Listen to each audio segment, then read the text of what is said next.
Hey everybody, this is Kevin back with Inspiring How You See That. So today we're back at the Exploring and Adventures, and we are in Durham, North Carolina here. We're actually at the Duke Homestead. This is a 300-acre ranch where Duke actually had his farm and did crops, tobacco, and we'll show you some of the pictures and some of the things that we have taken, so that way you guys can kind of see a little bit about it and read a little bit about it.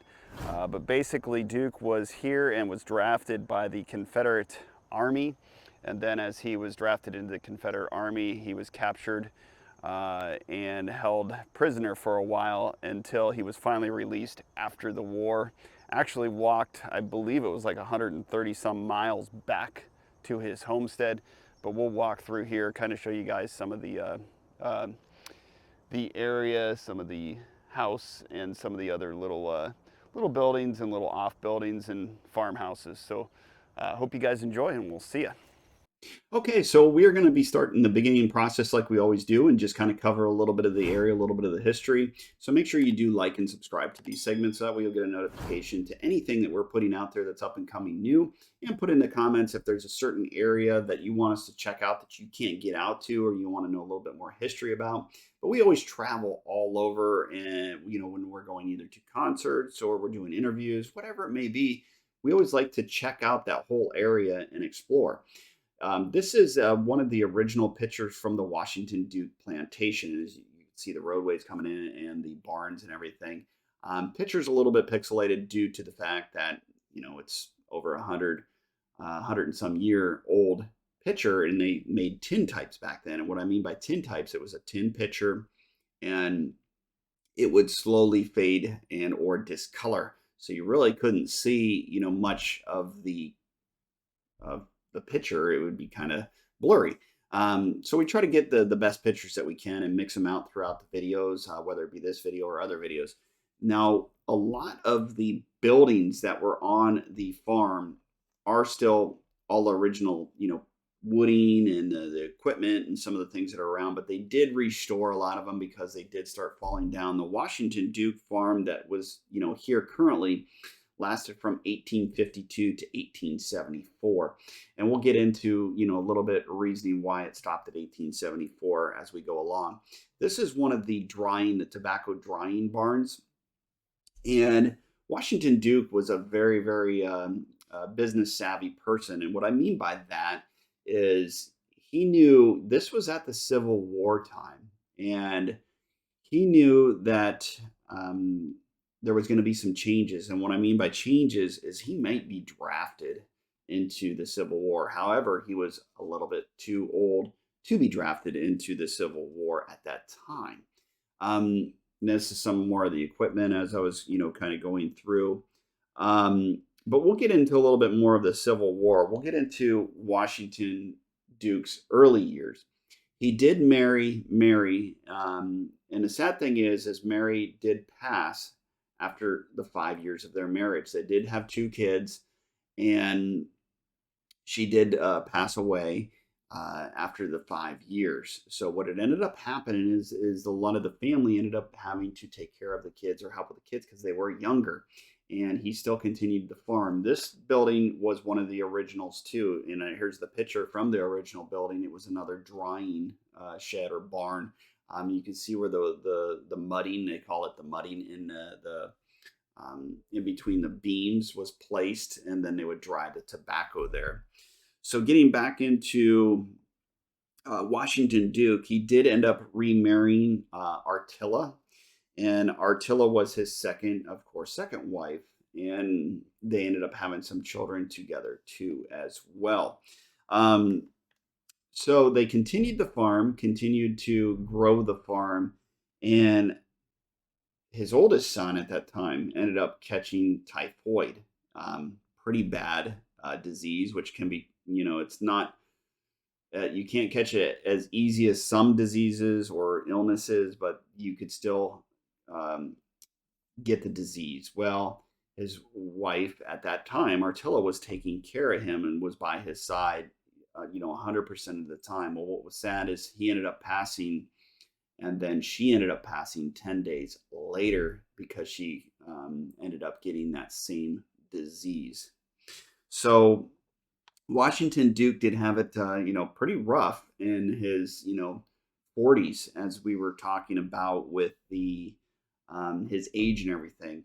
So getting back into the Civil War part of things, he did end up, having to have his family take care of the kids again as he was going through the farm. But he knew that sooner or later he would be drafted into the Civil War and had a bad feeling about that. And the reason why he did is because the Confederate Army was losing a lot of men on the field. So General Lee ended up redoing the draft because when you were in your 40s, you weren't able to be drafted. So they ended up redoing the draft. He did get drafted, and his son Brody did end up getting drafted too. What was a good thing for Washington Duke and Brody is Brody ended up being a sergeant at one of the prisons. So he wasn't in a lot of the conflict in a lot of those areas. This is actually another one of the pictures showing you into the roadway into the Duke plantation. These are actual photos from then. And so getting back to the Civil War part of things, Washington Duke did end up fighting the front line. So he was right in the heart of the war.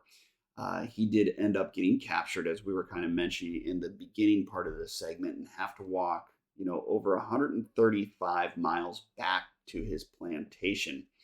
And the good thing for Washington Duke, not only with his plantation, we were talking about how he was very smart with his investments.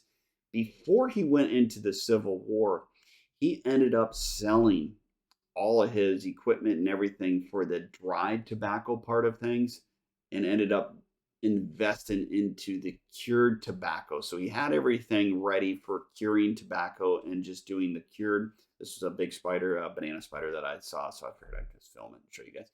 So it was a pretty big spider. This is the house, of course, and a lot of the stuff that was in the house is all original, or they tried to get it, the items that were, pictured there and place them back in there so they could show them to you. Many of these barns and stuff, you'll see me go up to them and show you the locks that are on them. Those are still the old railroad locks. So getting back to Washington Duke's investments, as far as with the cured tobacco, the good thing was when he came back, cured tobacco became huge, and he ended up converting this into the W. Duke and Sons pipe tobacco, which is one of the United States' largest tobacco producing and cured tobacco for pipe tobacco. And it was a really cool story. So make sure you guys do read through all that, kind of go through a lot of the things that Washington Duke did. I mean, they could probably make a movie on this and talk about it, which would be a pretty cool movie for those of you that are history buffs out there. It would definitely be a very interesting history segment and would have more detailed information. So a lot of this area is still some of the the areas where they're still doing some farming. There's some grapes and some other still tobacco being grown in the back area.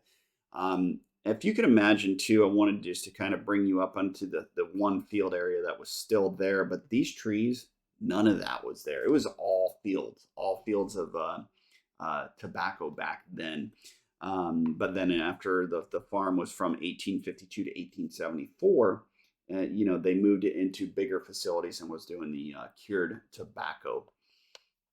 So it was a pretty cool story. So in regards to all these, exploring segments and, what we do with these, we always like to share them. And it's a part of our, inspiring, storyline, history. And that's what our channel's about is, some of the inspirational things that, people had to overcome and what had happened back then. And, many of you may not know a lot of this stuff. I mean, even when I go through and explore a lot of these areas, there's some things that I pick up on that I don't even know about and have learned as I was, either filming, talking, or talking to the people that were part of the tour groups beforehand and asking them about the area, or even reading up on the area with their little placards that you see when a lot of the segments that we do, we show you the placard.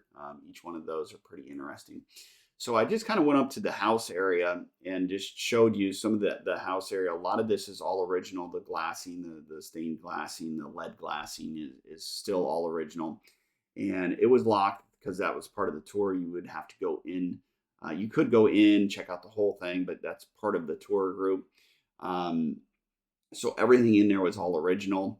And this will conclude the Washington Duke plantation, just overviewing it. So make sure on all these that you guys do, like and subscribe to all these segments. So that way you'll get a notification to maybe there's a history segment you're looking for, maybe a music segment, whatever it may be within our channel that has to do with, the fun, the exploring, the inspirational segments. So we hope you guys enjoy these segments, and we'll see you on the next one.